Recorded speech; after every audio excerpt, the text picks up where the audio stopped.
What's going on in the industry with this beef, man? It's definitely a weird space right now. I think what the beef represented more than Drake versus Kendrick was culture versus commerce, right? And I think for so many years we've seen commerce run hip hop, and we've watched Kendrick over this past 12 months take back the culture.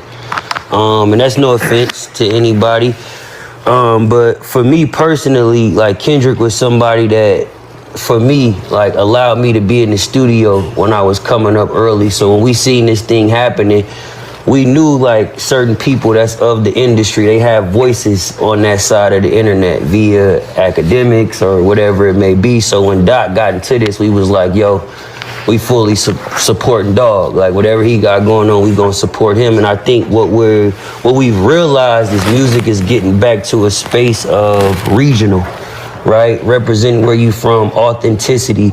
We've seen the phone make the world one big neighborhood, right? To where you could sound like you could be from Memphis, or you could be from Chicago and sound like somebody from Toronto, or you could be from Toronto and sound like somebody from Atlanta, or whatever it be.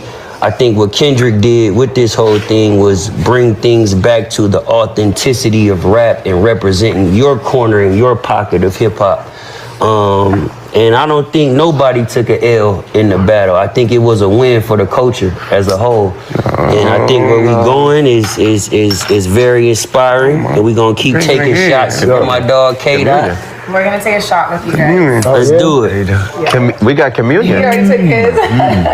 You know, they be like, the blood. The blood. Cheers, baby girl. Cheers. Where the cracker at? The blood. Right there. The blood. You can't say cracker.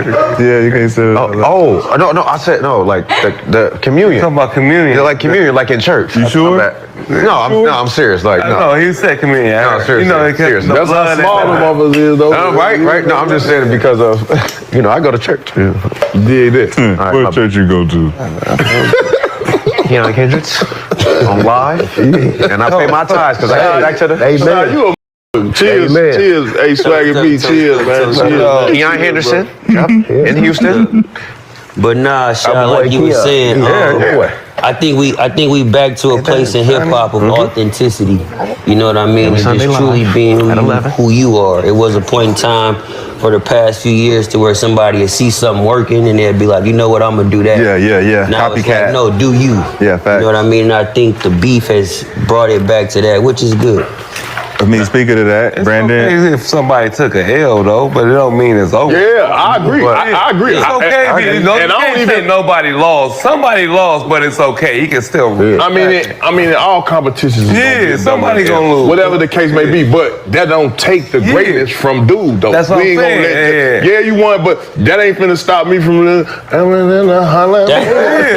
saying. That ain't finna stop me from jamming to that. That's why I said nobody lost. Yeah, no Like loss. That's why I said nobody lost. It do kind of stop you because it just hold don't on. jam no more. So tell me. It ain't So got time the out. jam to So it. after a while, it don't even matter. Keep jamming. When you play your old pop, you play your old Biggie, is you gonna stop doing that? Facts. I don't play Hell the no, big. man, shit don't matter, man. Shit was for the Biggie. Shot, I went out. I went out two nights ago. I go next. But it stopped. They both got. I went out 2 nights ago, right? I went out 2 nights ago. Next on gun. And Next, they was turning up. They was in there turning up. But what's that called? Nokia, the Drake song, it came on. Yeah. They was in there like nothing ever happened. Right, the girls, right? They was in there like nothing ever happened.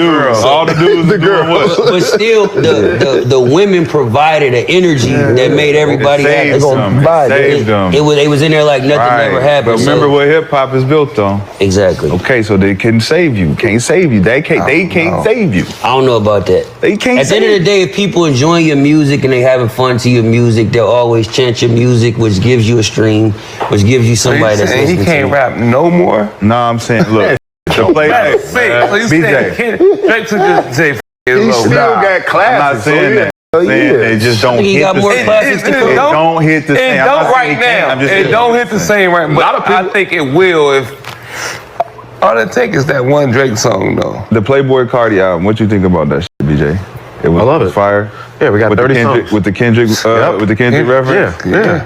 You got to go what was hot, and when Kanye went on that ramp, that's what happened. You get replaced. So What do you think about Cardi's music as far as the next generation and the new generation? How they flow with that in comparison to Kendrick? Well, to me, Cardi is more like a rock star. Yeah, so he's like the first rock star. Like he's a rock star, so he's more raging. So he not really rapping. No, I mean, no, he be saying some shit, but it's more like you gotta listen to the production, like the instruments and the guitar and all that. Then you got Travis Scott. So I think the next generation. I mean, we're getting older, so I'm 35. By the time I'm 40.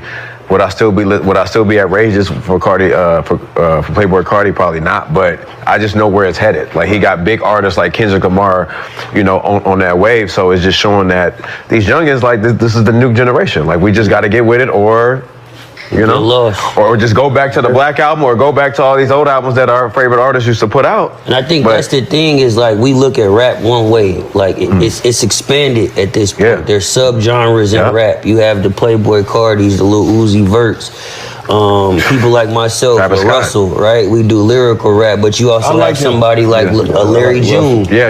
Right? He like squabble up. Yeah. Yeah, what? James is on the loose. Hey, Little Steve, what's up?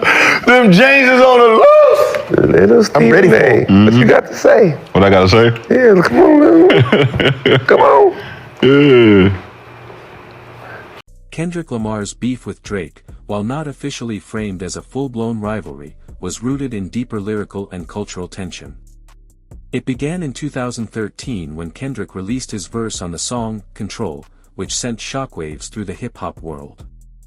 In the verse, Kendrick boldly called out a number of top rappers, including Drake, positioning himself as the king of hip-hop. Drake, known for his competitive spirit, took some of Kendrick's lines as direct shots. However, what made this beef different from traditional rap battles was the underlying tension about their respective positions in the rap game. Drake, being a commercial juggernaut, had always been on the forefront of blending rap and melody, while Kendrick had a reputation for lyrical complexity and social commentary. Their beef was more symbolic of the clash between artistry and mainstream success. As time went on, Kendrick stayed focused on his craft, releasing albums like To Pimp a Butterfly and Damn, which cemented his place as one of the greatest lyricists of his generation. Meanwhile, Drake continued to dominate the charts with his blend of rap and R&B. Kendrick won the beef, not necessarily through direct disses but by consistently outshining Drake in the areas that mattered most to hip-hop fans: lyricism, authenticity, and social consciousness. Kendrick's commitment to his artistry and his ability to remain relevant through thought-provoking music put him on a higher pedestal, while Drake's chart-topping hits couldn't match the cultural impact Kendrick achieved. In the end, Kendrick's victory wasn't in defeating Drake directly but in proving that true hip-hop greatness is about more than just commercial success.